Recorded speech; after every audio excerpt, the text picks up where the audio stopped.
शिरूरमधील पत्रकार परिषदेत बोलताना अजित पवार यांनी विविध मुद्द्यांवर स्पष्ट भाष्य केले।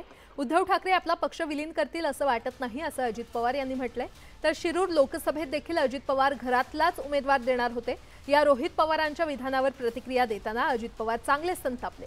रोहितचा अलीकडे थोडा बॅलन्स बिघडलाय, तो हल्ली काहीही बडबड करायला लागलाय अशी टीका अजित पवार यांनी केली। साहेबांना ज्यावेळेस असं काही करायचं असतं त्यावेळेस साहेब सांगतात की मी हे माझ्या पद्धतीनं मला जे वाटलं ते मी केलं, परंतु आता माझी भूमिका ही आहे। त्यांनी काय भूमिका घ्यावी आणि काय बोलावं, कधी कधी एक समरावस्था निर्माण करण्याच्या करता पण अशा प्रकारचे स्टेटमेंट येतात।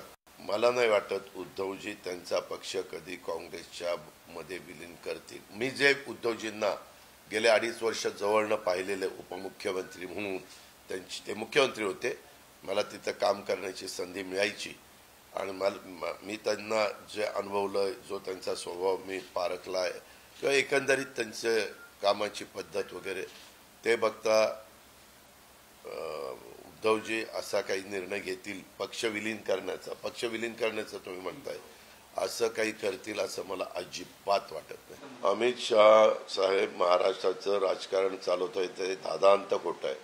आम्ही आमचं पक्षाचं जी काही भूमिका आहे ते आम्ही एकत्र बसून त्या ठिकाणी घेतो।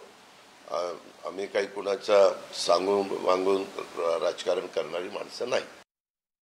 दादा, शिरूरमधून दादा घरातलाच उमेदवार देणार होते, मात्र सर्वे अमोल कोल्हेंच्या बाजूने आल्यामुळे त्यांनी तो निर्णय बदलला असं रोहित पवारांनी कालच्या हे दादांत खोटं आहे। रोहितला काय झालंय, थोडंसं त्याचा बॅलन्स बिघडला, अलीकडे काही पण बडबडायला लागलं।